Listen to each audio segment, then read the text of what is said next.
number one impact of Lough Neagh or on Lough Neagh from this, what they call the blue-green algae, is caused by agricultural runoff. It also goes into farming.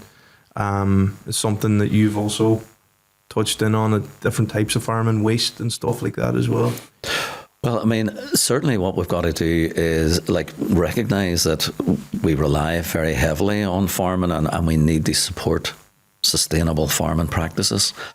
But what we're seeing certainly in Northern Ireland over the last decade or more, through what's known as a government programme called Going for Growth, is the drive to intensify farming. So what you're looking at is massive increases in the intensity of animals like chickens and pigs that produce massive amounts of waste.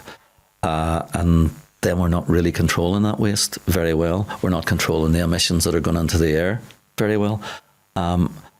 And that isn't just an impact on the environment, but ammonia, for instance, which is one of the main gases emitted, is very harmful to public health, to your health, your breathing, particularly with the elderly, young people, and maybe people that have respiratory problems. So just to educate me here, ammonia, that's a gas released from... Well, it would be from cows peeing and... Ammonia? Yeah. I've never heard of that word. No. It's a very pungent smell of a gas. But it's only one of... We would call it, manure. So it's similar, no? Well, from the manure and from the slurry that you get, the manure mixed with the pee and whatever, you get various things emitted from that. There's lots of nitrates, nitrogen, ammonia, and one of them, yeah. And they are particularly harmful, not just to the environment, but to human health. And what we have seen is probably an unregulated, or certainly not properly regulated, growth in industrial scale farming across Northern Ireland. You see it all the time with these massive chicken farms and pig houses and whatever else. And wherever you stand on the ethical issue around intensive farming, what we do have to recognise is the harm that it's being caused. And in fact, there's recognition now that from government circles, the current Minister for the Environment recognises now that this Going for Growth strategy has caused environmental harm. So the Going for Growth strategy is exactly... Well, what it was a strategy where Northern Ireland would be promoted as an area for intensive farming practices, where you would be then producing vast amounts of, I don't know the figures and the amount of chickens we produce, but it's millions, tens of millions of chickens, and pigs, lots of pigs as well. One of the cases, for instance, there was an application for a large pig factory down around Lough. And the estimate around that was that it would be from the community group who were doing their own science, because they were getting nowhere with government figures. But they were estimating that the amount of manure produced from the pig factories in Northern Ireland was considerably in excess of the amount that would be produced by the entire population of Northern Ireland. And it would be around the equivalent of the sewage from around 8 million people. And all of that's gone into the waterways, the environment that's spread on the fields. So two things I want to understand. First, well, the way I look at it is, right, we produce this because there's such a, how many people are that's being produced for, so we need to eat. But what's the knock-on effect of that manure you mentioned, or the waste that's going into the riverways? Why is it going into the riverways? What can we do? What is the best way for it, Well, I think absolutely we do need to eat. What we find in terms of the industrialised scale farming, that it's an extractive industry almost. We're producing a lot of food which is being exported, but we're being left with the problem here with the manure, with the slurry.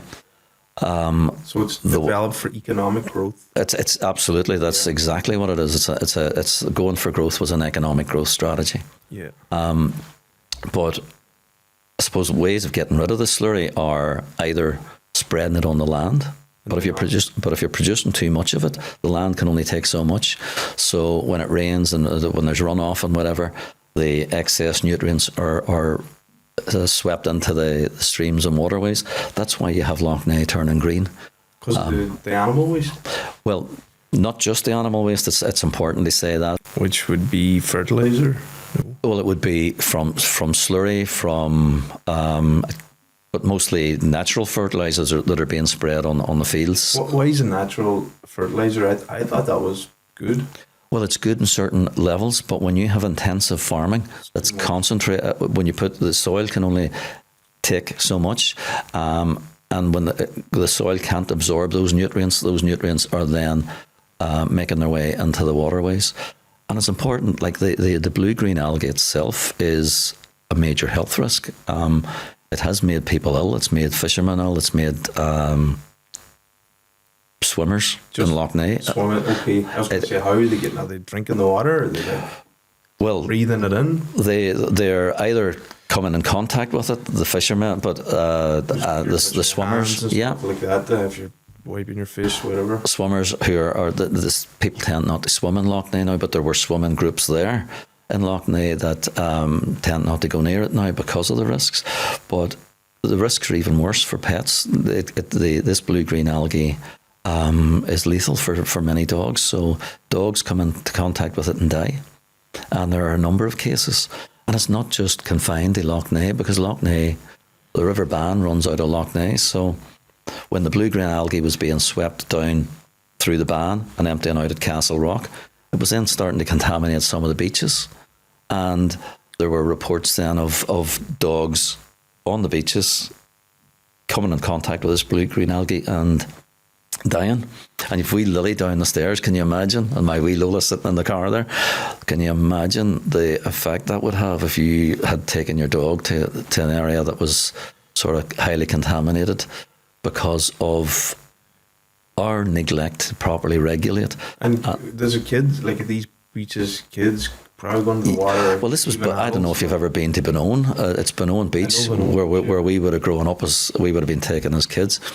But at the bar mouth there, the River Bann runs out. It was carrying, in fact, at times the Bann was just green. This green algae can be seen from space on Lough Neagh. In fact, there's a march on the 17th of May from the Battery Bar at to Ardbow High Cross in protest at the failure of government to take the pollution problem in Lough Neagh seriously. Yeah. One of the other points that would be worth making is it's not just agriculture. We have a sewage infrastructure failing as well. And that's the second biggest contributor to what's known as the eutrophication of Lough Neagh, and indeed many other places, where our sewage systems that are taking away the sort of when you flush your toilet or put stuff down the drain or whatever, have never been brought up to the capacity that they need to be. There's been sort of decades of neglect within government. So what we're finding now is that these systems are failing. And when they fail, they overflow and they release, and they're designed to do this, but they release untreated sewage in vast quantities at times straight into Lough Neagh, straight into the Faughant, straight into many other waterways. So that is also another major, that's the second most pollutant problem in terms of the blue-green algae for Lough Neagh. Yeah, it doesn't sound like, it's not, I try not to be, like it's not a blame game, but like it sounds like the farmers are doing what they have to do. You know, they work and they have, if they have excess waste, whatever that is, they have to get rid of it, and they're doing what they normally do because that's what they're probably advised by the government. But it sounds like the government maybe haven't like taken responsibility or haven't stepped up to the mark to make change happen. Is that happening at all, or maybe I'm wrong? The government is stepping up to the mark in the extent that they're producing plans, but the plans are inadequate in many people's minds in that they are not tackling the real causes of the problem. Farmers, the traditional farmer or the local farmer tend not to be the problem.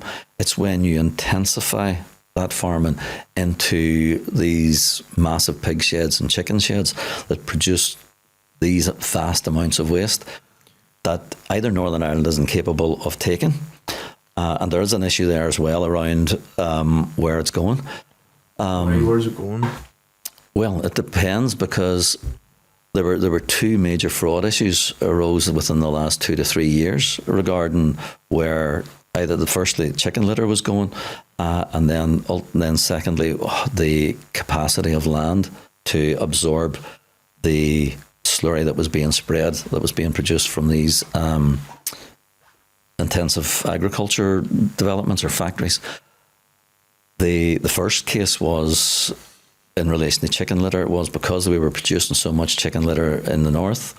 There was a programme that it would be spread on areas of less pressure down south. And that could have been farms way far down as Kerry or whatever.